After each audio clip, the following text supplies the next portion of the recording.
एक बहुत ही पुराने ज़माने में प्राचीन और भयानक बीमारी फैल गई थी जिसका नाम है स्कारलेट डिसीज। इसकी वजह आज तक पता नहीं है और सबसे डरावनी बात, इसे कोई इलाज नहीं मिला। ये बीमारी बहुत लाइलाज मानी जाती है। जब कोई इस बीमारी का शिकार होता है तो सबसे पहले उसकी पूरी बॉडी पर अजीबोगरीब दाने उभर आते हैं, लाल लाल रहस्यमयी दाग। फिर धीरे धीरे उसकी स्किन पत्थर की तरह सख्त होने लगती है, जैसे कोई जिंदा पुतला बन रहा हो। और फिर कुछ ही देर बाद वो हार्ड स्किन धूल की तरह बिखरने लगती है, हवा में उड़ जाती है। आखिरकार ये बीमारी हमेशा मौत में ही जाकर ख़त्म होती है। इस भयानक घटना के कारण अफवाहें फैल गई कि जिन लोगों को ये बीमारी लगी उन्होंने शैतान से सौदा किया था। लोग फुसफुसाने लगे कि उन्होंने डीमन से डील की होगी। जिन फैमिलीज में ये बीमारी फैली वो अपनी सारी शक्ति, रुतबा और इज्जत खो बैठे। उनकी साख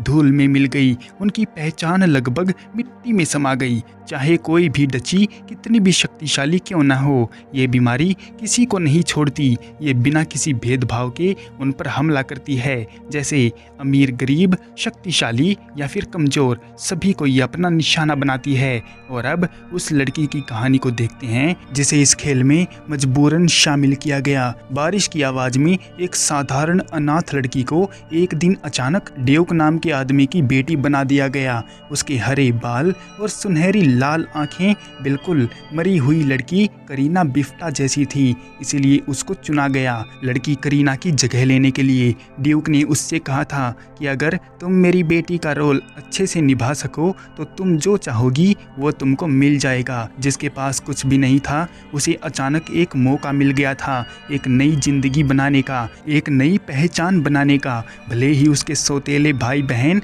उसे ताने मारते हैं, उस पर हंसते और उसकी बेइज्जती करते रहते हैं, भले ही नौकर उसे अनदेखा करते रहें, लेकिन उसने उम्मीद को नहीं छोड़ा। वो मेहनत करती रही, वो अपना रोल निभाती रही, वो ड्यूक की बेटी बनने की कोशिश करती रही। लेकिन जैसे ही ड्यूक को एक नई असली बेटी मिली, उस लड़की का रोल खत्म हो गया और उसे शादी के लिए धकेल दिया गया। लगता था जैसे उसे शादी की जगह बेच दिया गया हो। वो सोचती रही, क्या ये रोल भी मेरे हिस्से का था? लोग फुसफुसाते हैं कि ग्रैंड ड्यूक हेक्सियन के चेहरे पर भयानक निशान है, शायद किसी डीमन का उस पर श्राप है। वो ये सुनकर कांप उठती है, लेकिन खुद को समझाती है कि ये ठीक है, ये सब बातें मायने नहीं रखती। शायद मैं अब अपने लिए एक नई जिंदगी शुरू कर सकती हूँ, लेकिन मैंने तो पहले ही 10 साल बर्बाद कर दिए। इसलिए वो उम्मीद का हाथ पकड़े रहती है। और जब वो रास्ते से जा रही होती है कि तभी अचानक से उन लोगों के ऊपर हमला हो जाता है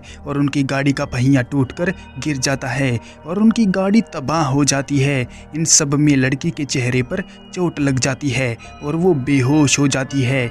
जब उसको होश आता है तो वो देखती है कि कुछ लोग उसको पकड़कर बाहर निकाल रहे हैं। देखने से लग रहा है कि ये उसी के लिए आए हैं। उसके साथ जितने भी गार्ड आए थे वो सब मर चुके हैं। लड़की उन सब का विरोध भी करती है, लेकिन उस लड़की का कहना है कि वो एक नकली पहचान वाली लड़की है, लेकिन फिर भी उसका गुरूर एक राजकुमारी जैसा ही है। उस लड़की का नाम एडल है। वो देखती है कि उन लोगों ने डची नाइट के कपड़े पहन रखे हैं। हालांकि एडल तो उन लोगों को नहीं जानती, लेकिन उनके बोलने के अंदाज से ये बात पता चलती है कि वो सब उसको अच्छी तरह से जानते हैं। उन लोगों का कहना है कि वो लोग उसे जल्दी ही मार डालेंगे। ये सुनकर एडल के पैरों के नीचे से जमीन निकल जाती है, क्योंकि ये शादी करना रॉयल फैमिली और डची के लिए बहुत ज़्यादा ज़रूरी है।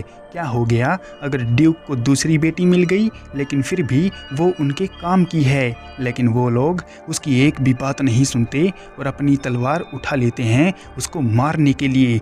एडल बताती है कि ड्यूक उसके साथ ऐसा नहीं कर सकता और उसके पास तो एक मैसेज भी है। लेकिन ये सुनकर भी वो लोग टस से मस नहीं होते और एडल को मारकर वहाँ से चले जाते हैं। अब एडल भी उन मरे हुए गार्ड के पास लेटी हुई है। उसे समझ नहीं आ रहा था कि ये लोग इतने लालची क्यों हैं और इतने मतलबी कैसे हो सकते हैं। इनका काम निकल गया तो इन लोगों ने उसको कचड़ा समझकर फेंक दिया। उसको बस थोड़ा प्यार ही तो चाहिए था।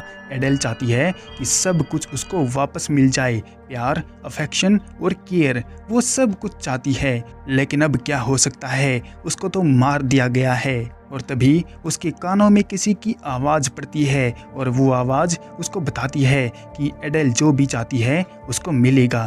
तभी एक तेज रोशनी होती है और टाइम रिवाइंड हो जाता है, यानी कि जो कुछ भी हुआ वो कुछ हुआ ही नहीं था। अब कहानी कुछ टाइम पीछे समय में चली जाती है, लेकिन इसमें एक ट्विस्ट है। एडेल को उसके साथ हुई घटना अभी भी याद है। उसकी आंखें फिर से ड्यूक के कैसल में खुलती हैं, जहां पर वो सो रही थी। उसे समझ नहीं आ रहा था कि ये सब कैसे हो गया। उसे चिड़िया के चहचहाने की आवाज़ आ रही है और अपना शरीर भी उसको फिट लग रहा है, जैसे उस पर कोई हमला हुआ ही ना हो, जो कुछ देर पहले तक उस मैदान में उसके साथ हुआ था। वो कंफ्यूज है कि आखिर ये सपना था या सच में उसके साथ कोई मिरेकल हो गया है। फिलहाल के लिए इस एपिसोड को यहीं पर एंड करते हैं। मिलते हैं इसके नेक्स्ट एपिसोड में, तब तक के लिए सायोनारा।